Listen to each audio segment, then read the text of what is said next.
Well, we are going to finish up our time through 1 Kings. It's been a blessing for me. I've always been interested in the whole story and the whole showdown, and so it's fun for me to be able to work through those texts and kind of, just get a broader understanding of it, because, my understanding of Elijah is kind of limited to a few different, stories and Bible stories. So it was good to me to be able to dive into those things. And so tonight we're going to finish up with the title of tonight's sermon is Discipleship, because that's what I see as happening here as the last little, couple of verses we're going to look at in verses 19 to 21. It's basically Elijah's call to go find Elisha. So I'm going to go ahead and say it now. If I use the wrong name at some point, I'll apologize already, because I get them, Elisha, Elijah. It's easy to get those two confused. So hopefully y'all know what I mean and extend a little grace there. So the idea of making disciples, we just talked about it, for 45 minutes across the way there. And so in the Great Commission, the question that we need to be asking is, are we making disciples or are we making converts? Right? Because that's a crucial question. I think that's one of the things that we kind of wrestle with, is that the difference is great, because we're called to make disciples of all nations and not converts. And so, what's the difference? What's the difference between a convert and a disciple? Well, there's quite a bit of difference. When you look at a disciple, that's the Greek word. It's mathetes is what it is, and it means a follower or a learner.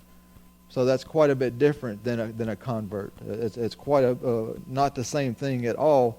And so the discipleship is a call to a lifelong process of learning. And so that's what that God is calling us to make lifelong learners of Him, followers of Him, not just somebody that'll say yes and come along and switch from one team to another. It's a lifelong learner. That's the process that all of us are that way, not just pastors and we read books and we study. No, all of us are continually learning, always continue to grow and to be fed the Word and our growing and understanding of what God would have us to be and to do. A convert is simply someone who switches from one belief system to another. So discipleship begins with conversion, but it goes on for the rest of our lives. Right? So surely the conversion is the starting gate, but discipleship is the rest of your life. Does that make sense? And so that's where we start at. Conversion is just the start. It's just the beginning. Disciples endure until the end. Converts tend to convert to something else. Right? That they may convert to this, they may convert to Islam, they may convert to Buddhism, they may convert to whatever comes along, whatever's the latest and greatest, Scientology, right? Anything goes. And so if they'll convert from one thing, they'll convert to the next. And those folks tend to kind of bounce around.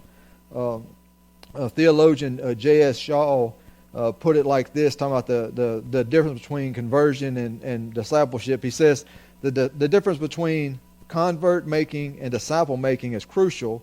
Converts change religions, disciples change masters. Converts follow a system, disciples follow a person.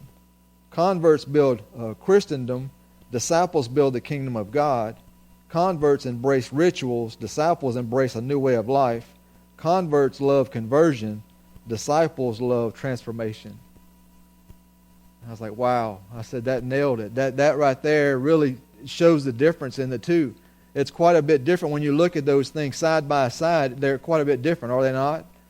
In people's mindsets, you can almost sit here in this room and you start looking at those things and like, oh, man, I like that and I don't like that. What if I'm a convert and I'm not a disciple? Am I living my life as a convert and not a disciple? And I need to get this thing straight. So for us, that's why I'm always reminding us of the Great Commission. Always. I told y'all early on, I said, y'all going to get tired of hearing it. And I think I've held true to my word since I've been here. We get a good dose of the Great Commission as often as we can to always remind us of what we're called to do. That we're called to make disciples of all nations and not to make converts of all nations. Right? And so who's our example in this? Jesus, right? Jesus made disciples. He made disciples. They began by coming out and trusting the law. They came out of Judaism and they converted to start following Jesus and understanding grace and faith and all these things. They went from Judaism to Christianity. And Jesus spent 3 years investing his life in 12 men. And even more primarily, he invested in 3 men. 3 of those more closely than the others. Because if you read the Gospels, it's funny. It says James, John, Peter, James, John, and the disciples. Those other guys, you don't even know who their names are half the time. You have to search through the Gospels to really, to be able to pull their names together to count up 12. And so he really invested, in the 3 at a higher level than he did the 12. But even more than that, his group teaching, his large teaching, the teaching of the masses, the Sermon on the Mount, right? Discipleship in that sense. So there's a couple different ways of thinking about discipleship. We said to make disciples, to see people saved, right? To make disciples. That's one sense. But you also have discipleship as the follow-through, the follow-up, the life of a disciple. And so that's what we're primarily going to talk about that a little more tonight. The process of discipleship is not so much in the beginning stages of being made a disciple. Does that make sense? And so we're going to focus on that aspect of it. And so there's basically 2 types of discipleship. I would say formal, right? Formal discipleship basically is what we do. We do now. Sunday school, the discipleship hour. Either we're working through a book study, what the ladies do on Tuesday mornings, those type of things. Discipleship, teaching and instruction from the Scriptures. A large group or a small group, it doesn't really matter, either one of those. And the focus on it is learning, right? It's geared towards learning, not fellowship, right? Because sometimes I've found in my past experience anyway is that we tend to get confused about when we say it's discipleship time, it turns into fellowship. It becomes time to catch up and chit-chat, and we talk about everything but the lesson. Talk about everything but the Bible. I'm sure y'all been there. Sometimes a Sunday school class can get taken over, and that can happen. Things go sideways or whatever. That's not what this is talking about. That's the formal setting. Informal discipleship, on the other hand, that's a little more organic. That's a little more fluid. That's a little more spontaneous. And it could look like anything, right? It's basically focused on modeling and application of what has been learned. Basically, what we learned in a formal discipleship, now we put it into practice. This is kind of putting feet to what we learned. Great, we went, we learned, we understood what Jesus said to do. He said to do this, and now we put on our work clothes and we go to work. Now we do it. We're hearers of the Word, and now we're doers of the Word in this informal thing. It includes a lot of observation and demonstration, whereas you may take somebody along with you and train them to do what you do on visitation, or when you go to the hospital, take a new believer with you and say, look, let's go visit. Let's go visit this man. He's been in for a while. Let them see how you pray for that person. Let them see how you minister to that person. Right? It's a lot of show and tell, a lot of watch me and observation. And at some point down the road, the newcomer, the new disciple, will be expected to flip-flop. And when we go to the hospital next time, you take the lead. Right? You take the lead. You be the one to engage the person. You be the one to extend prayer and to pray for. And you understand what I'm saying? So that's more of a practical sense. Right? They want to be able to see things like, how you serve others, how you treat others, how you pray, how you study the Bible, right? And how you invest in others. So it's a lot more practical when we say the informal sense. It's getting out of the classroom and getting into the real world. It's like the nuts and bolts of our faith. It's application driven is what the informal aspect of it is. And so for us, when you're saying, well, how do we know if we're being successful in discipleship? Right? That's the question. I've been in discipleship classes. I've been in a discipleship relationship with other men. I've been led by other men, and I've led other men in groups. And so how do we what's the benchmark for success, or what the ultimate goal is? And for me, the ultimate goal is whenever they go from being a learner to a teacher. Right? Whenever the disciplee becomes a discipler. Right? Just like Brother Tim talked about, the whole process, it's growing, where you are now multiplying yourself. that you're not just a lifelong, constantly, having to have, somebody feed you, but you become the one who begins to feed. Does that make sense? Now, to be clear, none of us ever stop growing, so it's always good for, even as a pastor, that I need to have somebody investing in me. You don't ever get so far where it's like, well, I already know everything, I don't need any more help, I've got this. That's a fool would say something like that. And I'm searching for somebody. I'm searching for a godly man, somebody. Or right now, I'm meeting with pastors at the associational office just to have that as a means for accountability and encouragement and instruction for me. But ideally, I would find a old saint of God, a pastor, retired or active, that could invest in me in the same way that I'm investing in you guys as a whole. And I'm looking for just individuals to invest in as well. But the goal of discipleship is for you to grow from being the one being taught to the one who's able to lead other people. That's what you were looking for, to be able to reproduce yourself. Does that make sense? It's not just to constantly be the student.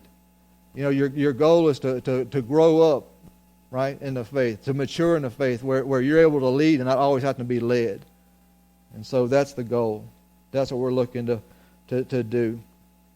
And so, in tonight's passage, I've already said, I'll give you a little preview, is where we see that God has already selected Elisha as Elijah's disciple. And so that's how we end up our time. So just a little bit of review, not a whole lot. Last week we were reminded of how often we give up or move on from something before we should. Right? We get frustrated, we get our feelings hurt, or maybe we don't see results happening as fast as we would like, and so we just kind of throw in the towel. We're saying, well, maybe it wasn't God's will. Maybe I jumped the gun, maybe I didn't hear God right, and we wind up leaving, oftentimes looking back on it with regret. Amen? It's like, man, I should have hung in there. I quit way too soon. I didn't. God didn't release me. I should have never left. Or better yet, I didn't spend enough time praying on the front side. I just decided to move, and then I asked God to bless after the fact, and it just doesn't work out like that. That's not wisdom. And so that's where we find him. We saw that Elijah had journeyed to Mount Horeb to turn in his resignation. He was ready to quit, but God wasn't done with him yet. God wouldn't accept it, and actually, because he had more work for Elijah to do. He had some unfinished business. And God had to remind him of his faithfulness in the past and how he had provided for him and protected him through all these trials that he had faced. Remember, because he said it wasn't going to rain. There's no rain until he says so, and so that made him a wanted man. Then the drought would come, and they had to show down at Mount Horeb, Mount Carmel, and had all the prophets put to death, and so that made him unpopular again. And Jezebel said, well, we find him, and he's a dead man. And so his life's in danger. He's afraid, and he runs. That's when he says he's through, he's quitting. And so just when you think that things couldn't get any worse or get any more difficult, Elijah has a new assignment. Last week we saw that God didn't say, he didn't take his resignation. He didn't say, well, that's fine, I understand, I know it's difficult, I know you're tired, so go ahead and rest. He said, no, I got something else for you to do. And it's actually more difficult, in the scope. It's just as dangerous because he had to go and anoint two foreign kings, and they weren't from the royal bloodline. So basically what he's doing is you're going to commit treason in two different countries amongst two different people, right? You excited about that? So giddy up. And on top of that, you're going to go find your replacement. When you're done with that, then you're going to start working towards being resigned. But before that, we need to find a man who's going to take your spot. And then the work just begins. Now, once you find this individual, you have to teach him. You have to pour your life into him. You have to equip him to take your place. And so that's really what discipleship is. When I think about the life of the church, so many times we miss out on it because we get stuck. A teacher stays a teacher and maybe stays in one position the whole time. Or a deacon stays a deacon for his whole, for 10, 20, 30 years, and they're not investing in or looking to raise up anybody to come behind them. There's no equipping of others to do the same things they're doing. There's nobody learning the sound booth. There's nobody, looking to to learn what needs to be done in the music ministry, to lead the song service or whatever, that we get focused on doing those tasks and we're not equipping others to come along behind us and do the same things. And so Elijah was doing this for Elisha. That's what he was called to do.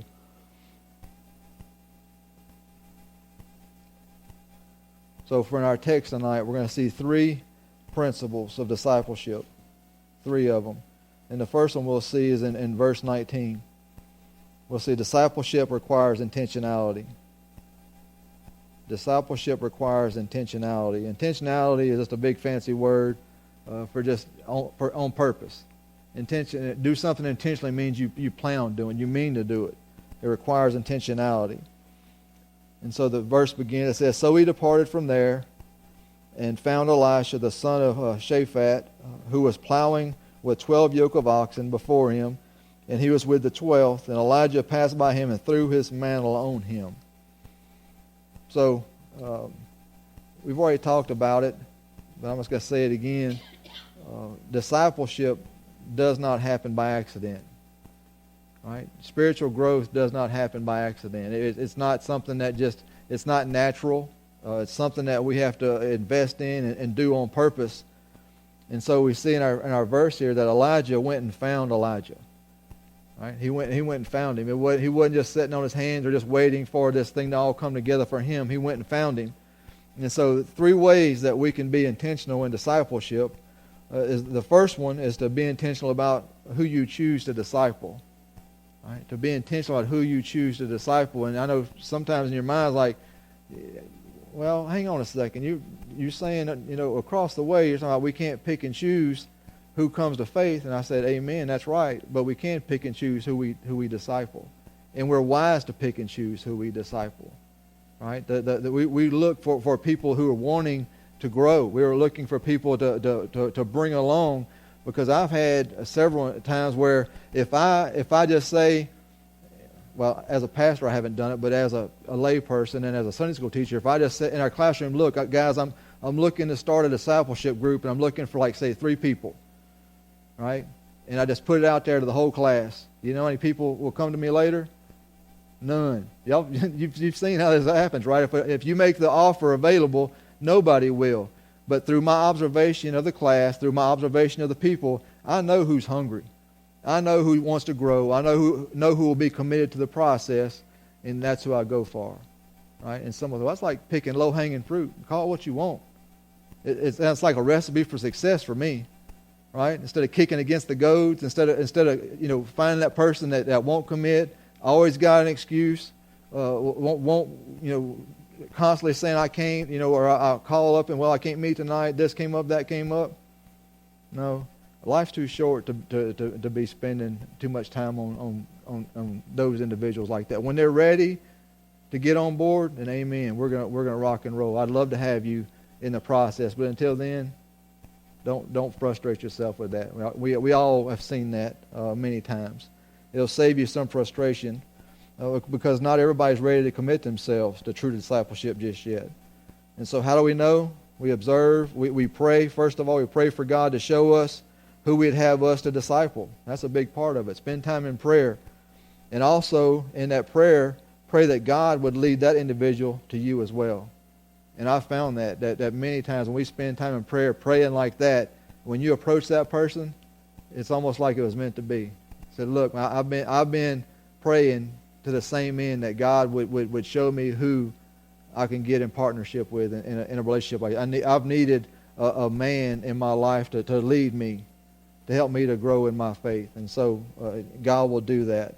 And then you approach that individual privately, and that all works out well. The second way to be intentional in discipleship is that when the when and the where that you will meet. That's important too. Because if you kind of have just kind of a floating arrangement, like we'll figure it out later, as we said earlier, that if it's nobody's job, if everybody's job is nobody's job, if we don't plan, if we don't say we're going to meet here at this place and at this time, make it regular, we can work a schedule around it. It gets bounced around and it winds up getting canceled. You won't meet together, right? It'll just all fall apart. You don't leave it to chance. or you'll never meet. You set a time that's convenient for both of you, and then you stick to it the best you can. Now, don't be a stickler for that, because life does happen. Y'all know that, right? We're all grown adults in here, that things come up and you can't always meet when you would plan to. So leave some flexibility there as well, and start on time and finish on time. If you're saying that you're going to meet on Tuesday night at 6:00, we're going to meet from 6 to 7. Do your best you can to be there and start on time and finish on time. Right? People's time is precious. We know that. We don't want, if people feel like you're wasting their time, they won't stick to the process. It's dishonoring to God. It's disrespectful to them. And so just keep those things in mind when you do that. And then the last one, maybe the most important of all, is to be intentional about setting goals and expectations. That's right up front. That's the best thing to do, is to set those things out, to lay that out, to be clear about what you hope to accomplish, in the relationship, in the discipleship relationship. If you'll be using a book, say, look, here's a book. I expect you to read it, and I expect you to participate. Right? I'm not happy with just handing out books to everybody, and nobody reading the books, and nobody asking questions or answering questions. For me, I might be right or wrong, but whenever people don't participate or people don't answer the questions I ask from the book, you tell on yourself. Either you're really shy, which I know most of you are not, or you haven't read the book, so you can't answer the question. So you kind of tell on yourself whenever you sit there quietly. And so up front, you say that. They look, we're going to work through this, and this only works because I'm not talking about a large group per se. I'm talking about, you and one other person, or maybe I've done 3 men. No more than that, because Jesus did the 3, so I said, well, that's a good number. Jesus can handle 3. I think I might be able to handle 3. And, when you have 3, it works out where if somebody drops out, you still have, room for good discussion with a couple of y'all. It's not like if you only have one guy and he cancels, everything's over with. So just keep that in mind. And then when ministry opportunities arise, you let them know that they're expected to participate alongside you. Right? Like your own call. Like that when things come up, when I got somebody to go visit or a hospital visit like that, if you're not working or you're available, I'm going to be calling. I'm going to be calling and saying, look, we got something to go do. I expect you to participate. And so you make that clear up front. Of course, I've already said the goal for your discipleship experience is for that disciple to be able to disciple someone else down the road. So clearly setting expectations up front puts both of you on the same page. Right? We've talked about that, and we've heard it said before, just setting goals, knowing the expectations, it saves a lot of heartache. Right? Like for me, you know what to expect from me, and I know what to expect from you. Right?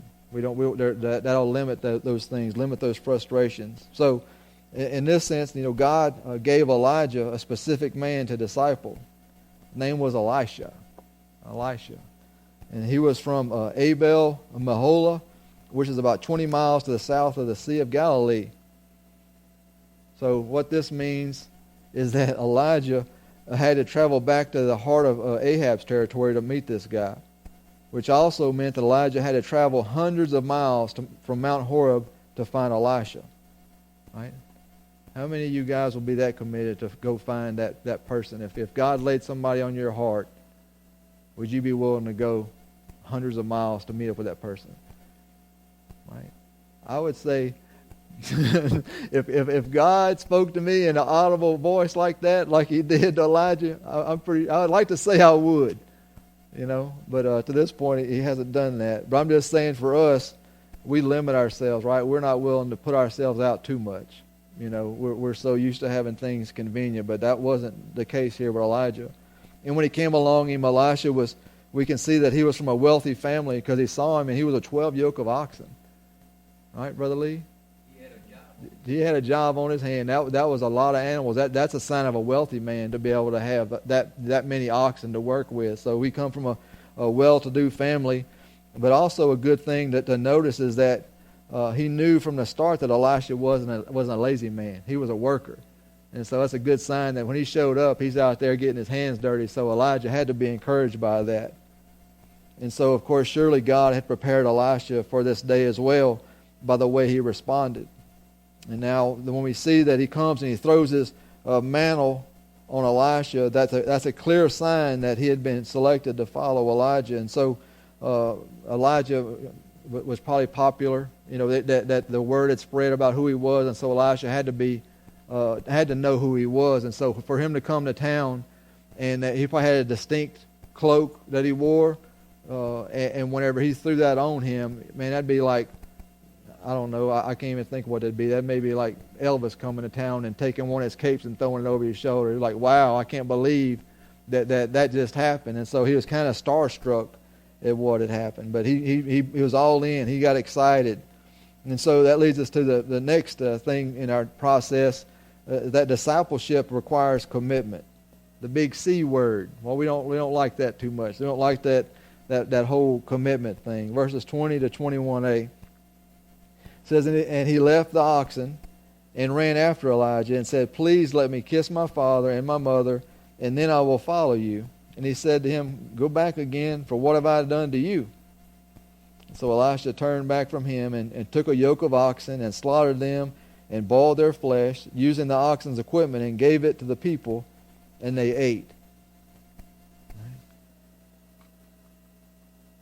So as the root cause in our churches that we have so many weak Christians and so many weak and ineffective churches is basically because we have a lack of commitment. Would y'all agree with that? Right? It's just a lack of commitment is what it boils down to. That people just aren't willing to commit their time and take the effort that it takes to mature in their faith. Because like I said, it doesn't come natural. It is a process, and it will take time and it will take work. Right? You're gonna get frustrated. You're gonna have headaches. You're going to have some nights where you don't sleep well because you've wrestled with a new doctrine or new theology that you've never been exposed to, and you're not comfortable with it, and you're praying about it. And so all these things figure into this, the mindset of people that they're not willing to commit to those things. Right? But I think what really the lack of commitment, if you really back it up all the way, if you do an autopsy, if you will, and we'd find the root cause of it, goes back to the way that the gospel was presented to that individual. That the people who aren't willing to invest or be in the discipleship process are probably a product of easy believism or the whole fire insurance deal. That way where there's no expectations of discipleship. All that preacher or evangelist or VBS teacher, all they were saying was basically give your life to Jesus, and then we'll see you in heaven. We'll get you baptized, and that's the end of it. And so there you go. That's exactly what happened. No expectations of discipleship, no follow-through, no mentoring, no anything. That may be the case. Or, as I found in most churches, there is no clear plan of discipleship in place. What do we do? What do we do for new believers? What do we do when somebody comes forward, accepts Christ, joins the church, right, baptized? What process do we have in place to make sure that person is discipled? Because Sunday school is not discipleship, right? That's Bible study. We're talking about somebody committing to taking that individual, right, and investing in them, bringing them alongside, teaching them to study the Bible, maybe teaching or working with them side by side on the Sunday school lessons, saying, look, this is how we study, this is how we do these things. Right? We don't have a process here for that. We didn't have a process for that back where I came from either. Lots of churches don't have that process, and it's a problem. The churches I find that tend to be growing and you have people serving and are being discipled, there's a process in place. It's not left up to guesswork. It's not left up for, we'll figure it out when the time happens. There's a process in place. So it could be either one of those things. And I would say this. I think it's biblical. I think it's right. But if you lead somebody to the Lord, you have a responsibility to either disciple that person or make sure that person is plugged into a discipleship program somehow or another. Right? You have a responsibility. That's also why I think it's beautiful whenever somebody gets saved, instead of having preacher man baptize everybody that comes along, that if they got saved through your ministry or you're sharing with them, guess what? You know who baptized them? You do. I've seen fathers do that. I've seen mothers do that. I've seen grandpas do that. I've seen aunts, uncles, cousins, next door neighbors. You ain't got to be ordained to baptize nobody, right? We even see it in the Bible with help me out here. Philip and the eunuch, right? Right? He didn't send the eunuch back to Jerusalem to be baptized, did he? He baptized him himself right there on the spot. You say, well, he was pretty much a preacher, right? He had his degree from seminary in Jerusalem, so he's basically a preacher. That's not the point. The point is that you invest in that individual. Discipleship starts with you. If you share the gospel, they come to faith through your ministry to them. They're your responsibility. You're not done. You don't get the prayer. You don't get the points for them accepting the gospel, and then you're done with them. It's only begun, right? Your responsibility to either disciple them or make sure that they're connected. Because you can't. What if all of a sudden some move of God, and all of a sudden you have a dozen people that got saved, through your ministry, through your sharing with them? You're gonna have a tough time being able to do that, right? That's reasonable. But you do have a process. You do have people. You have a responsibility to that person to make sure they get discipled. Either you do it or have somebody else do it. Does that make sense? Is that reasonable? Right. We also know from personal experience that failure to disciple will kill a church in the long run. Will kill a church. That book we're looking at, I'm sure we'll get there, but the implications are there. Is that the churches that are dying, you can trace it back, is that there was no discipleship. It's kind of a slow erosion. And I've already touched on it. We have no future preachers, no future teachers, no future deacons, no future treasurers, right? No future song leaders, right? Discipleship isn't happening, and there's nobody coming along behind. That's what happens when you have a failure to disciple. But commitment takes sacrifice. We can't have our cake and eat it too. It doesn't work that way. We can't grow spiritually without committing ourselves to the process. It just doesn't happen. It's like wanting to get in shape without exercise. All right, anybody want that? Yeah, everybody raising their hand. Everybody saying amens all around the room, right? Everybody wants to get in shape, but nobody wants to get sweaty. Nobody wants to do the work. It's the same way with discipleship. It takes work. But we see the example here of Elisha. He was all in. He was all in. We see in the text. He left what he was doing. He made sure he couldn't return to what he was doing as well. He killed the oxen and burned the plow. There was no going back, right? He took care of that. There was no going back. He wasn't looking to just, give Elijah a try, give following Elijah a try, and then if it didn't work out, he'd just come back to plowing fields and the family business. That wasn't an option. He had committed. I'm in. I'm all in. There's no going back. I think it's also neat that we see here that Elisha made a big deal out of his call to discipleship. They threw a party. He didn't just kill the animals and burn the plow. They ate it. They ate the ox. They boiled the meat and had a big to do about the whole thing. Had a big barbecue with family and friends. And what this did was it served notice to everyone that knew him that he was committed to being Elijah's prophet. There wasn't no backing out. So what he really did was he just made himself have a large group of accountability, because now everybody knew exactly what he was doing. Now you can have a lot of people checking in on Elisha and how's it going? How are things going? How are things going with Elijah? What's happening with you? How are things progressing? They would see all those things. They would be checking in on him. So when others know that you're committed to something, they tend to help hold you accountable, right? The whole idea of accountability partners. I know for people trying to quit smoking or anything, whatever it is, if you're on a diet, it's always helpful to have somebody walking with you in that journey. Like for Leslie and I, it's been a great help. We've both tried to lose weight at times, and she would go on a get in shape and start eating right. And I wouldn't, and then she would get off of it, and I would start eating right, and then go off of it. We finally get on the same page, and you know what? When you do it together, it works. right? When you have somebody there with you to walk with you and hold you accountable, to encourage you along the way, it makes a world of difference. It's far easier to remain committed to discipleship when your family and friends support you, right?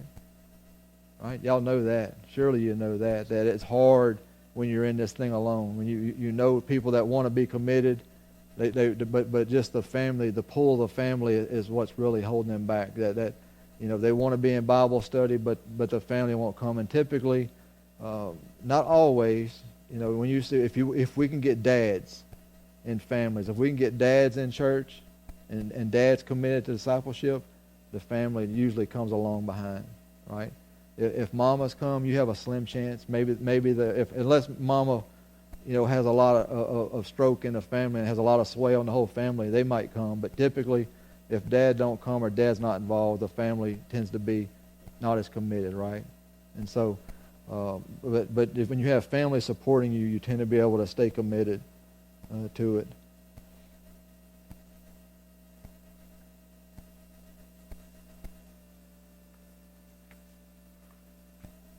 Now, some people think about discipleship as just another thing to keep church people busy, right? That just one more activity, because some people will just think of it that way, is that all we have is one thing after another to do.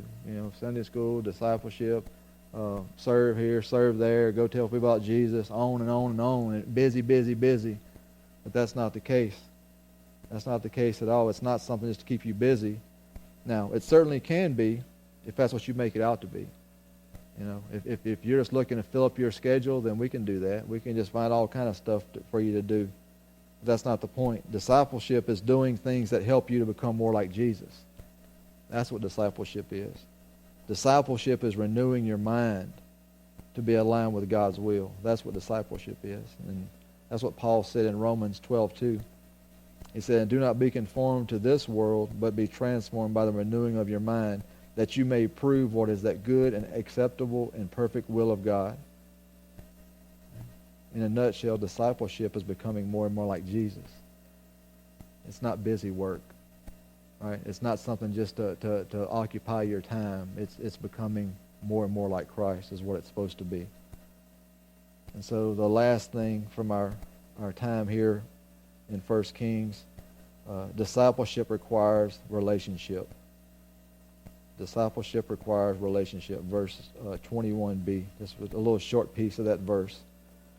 It says, "Then he arose and followed Elijah and became his servant." And so you're like, man, you built a point out of that? I did. I built a point out of that. Because discipleship requires us to build relationships.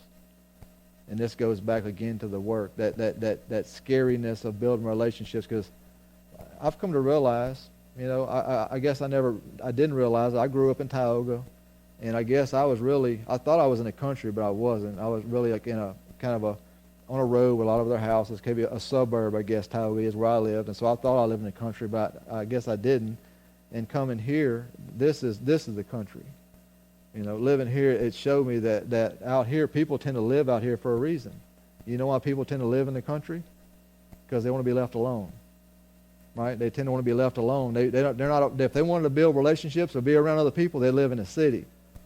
But out here in the country, it's difficult to build relationships because people tend to not want to be around other people. That's why you buy 10, 20, 30, 50 acres of land and put your house out in it, and have a big long driveway that says posted, trespassers will be shot on the gate up front, right? That doesn't say I want to build relationships. And so it's a struggle there, but discipleship requires that. It requires that. Because our God that we worship and serve, He's a relational God. We see it all throughout Scripture. You even see that there's fellowship amongst the Godhead and the Trinity. So it's no surprise that He would design us in discipleship to only flourish through relationships.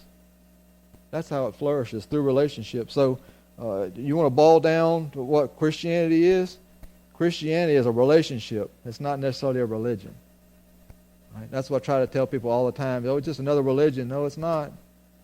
Christianity, I wouldn't even say Christianity is a religion at all. I'd say it's a relationship. It's a relationship with God. First and primarily to Jesus. our Lord and Savior. Because we're all designed for relationship, every one of us. It's in our DNA. It's who we are. You go back to Genesis 2:18. And the Lord God said, "It is not good that man should be alone. I will make him a helper comparable to him." And some are like, "Well, Brother Mike, that's talking about marriage." It is. But in a broader sense, he was saying that it's not good for us to be alone. Don't think of it as a man needing a woman. Man needs companionship. We need friends. Right? We all need friends. Whether you like it or not, guess what? We need each other. Right? Whenever good times or bad times, we need each other. And God's designed it that way. But also, I'm aware of some of the trouble that comes along with building relationships and those type of things. Trusting and having to depend on others can be a scary thing, right? It can be. It depends on who you're trying to befriend or build a relationship with. These questions: what if they hurt me? What if they let me down? What if I let them down? What if I don't measure up? Right? All those things go through your mind, right? Because if I ask you to raise your hand, who's been let down in here before? Man, everybody put their hands up. Who in here has let somebody else down? Everybody's hands will go up. But at the end of the day, who's let you down more than anybody? You have. And so really, the enemy is within, not without. And so don't let that be a hindrance to these building relationships.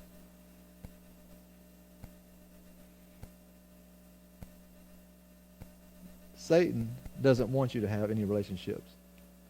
Right? That's who doesn't want that. That mindset of me alone and I don't need anybody else, that's from the devil.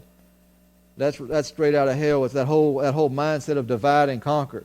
Right? Keep you isolated, keep you by yourself, easy prey. Right? The sheep that wanders off from the fold, the wolves tend to attack them. They don't come and attack the whole flock. They tend to the one that's by themselves. Right? He'd like nothing better than for you to just stay ignorant of Scripture. Don't want you to be in a discipleship program or ministry or whatever you want to call it. You ever heard that phrase that knowledge is power? Heard that before? Yeah. Well, that's especially true when it comes to the Bible. Right? Especially true when it comes to the Bible. Knowledge is power. And for me, I owe all that I know about God and the Bible to people that have invested in me over the years. Right? I owe much to them. I can't sit here and say I'm a self-made man and I learned all this on my own. That'd be a bold-faced lie to do that. I've had numerous people pour into me, from Sunday school teachers to pastors to you name it. That I had people invest in me. Right. The beauty of it is, though, at the end of the day, they may have started out as being Sunday school teachers. They may start out as being pastors or some other clergy in the church. But you know what they are now? Friends. Friends. When I call and talk with them, I ain't got to say, "Hey, pastor such and such," or whatever. Man, we're on first name basis. Even professors. If you've been to college, professors, when you're in the academic setting, if you don't say doctor, if they're a doctor, man, that's a good way to get yourself in trouble. They want that respect, or they expect that respect. But once you complete the course of study or whatever, and down the road, it's just, "Hey, Norris, hey, John," and it don't have to be Dr. such and such. Now we're just friends, and so that's a beautiful thing about building relationships. And we see that Elijah needed a companion. He needed a companion. We know, looking back in the Old Testament, that the life of a prophet was hard. And most of the time it was solitary. Almost every time, if I think about it, I don't see a whole lot of discussion about them having companions. And they weren't popular. The things they said weren't popular. The things they went through were difficult. And so there might have been a product of the call. But in this sense, we see the fallout for Elijah, that he felt alone and he felt isolated.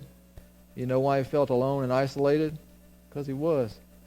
He was alone and he was isolated. He had to do all the work by himself. He had nobody to share his struggles with. He had nobody to be encouraged by, and he had nobody to invest in. Right? He didn't have nobody to turn his life over to. And you say, well, that's not true. He had God, as do we all. But there's something about flesh and blood, another person, somebody that you can touch, somebody that you can feel, right? Nothing like, you can't replace another human. You just can't. That you want to have that individual touch to be able to do these things. So for us, maybe we need, instead of like thinking about discipleship as another thing to do, maybe we should think about discipleship as being a gift. As a gift, a privilege to be able to be in a discipleship relationship. And Elijah and Elisha become close friends, if you continue reading, until Elijah was taken away into heaven by a chariot of fire. If you read 2 Kings chapter 2, if you look at that, it's almost heartbreaking as you read it. If you can just picture, because these people are coming and saying, basically they know that Elijah is fixing to be taken away, and Elisha is telling them, you need to shut your mouth. Over and over again, you need to just hush. He don't want to hear it. He doesn't want to hear that his friend and his mentor is going to be taken away. It devastates him to know that this is coming. Elisha didn't want to let him go. So for you and I, as we finish our time tonight, in our time in Elijah, I just have to ask, what is your attitude toward discipleship? You know, so much more than Bible study. You know, it may begin there, but it can't stop there. It goes farther than that. And then I would ask you, part 2 is, who are you discipling? You know, who have you taken under your wing? Who are you investing in intentionally? And then the flip side of that is, who's discipling you? Right? It's almost like a chain. You have one that you're leading, and on the other hand, you're being led by somebody else. Right? Because discipleship never ends. It never ends. We never get so full of knowledge. We never get there. The only time we get there is when we're in the Lord. That's the whole glorification process. Whenever we are fully known, that's when discipleship ends. That's whenever we are like Him. There is nothing else to know. And lastly, I want us to remember this. Along with like the Great Commission, we need to understand that discipleship, it's not optional. It's not optional. We can't make it as something that we can take it or leave it. We can't afford to take it or leave it. Right? It's not optional. And like I said previously, like it or not, we need each other more than we realize. All right? So let's commit to making disciples of all nations, starting here, then moving out from here, nationally, internationally. All right? It's what we're called to do. Let's pray, and then we'll be dismissed for the evening. Father, we thank you so much for your word. So thankful for discipleship. Thankful for men and women who are willing to commit their time and energies and place them in other people. God, I pray for us as the people of this church that we would see the necessity of discipleship. And Father, that we would be actively praying and seeking your face in whom we can take along and guide in the faith and disciple. But even beyond that, Father, that we would seek that man or woman who could invest in us, who could lead us and instruct us and hold us accountable, God. Father, thank you for the scriptures. Thank you for this example that we have in Elijah's life. I know that we can all identify to some point with the struggles that he faced, that he was not some super Christian, not some super holy man, but he was just a man, flesh and blood, flaws and all, just like us. And you used him in great ways, Father. Lord, I pray that we'd be used by you in a similar way. Thank you for this day. We ask all this in Jesus' name. Amen.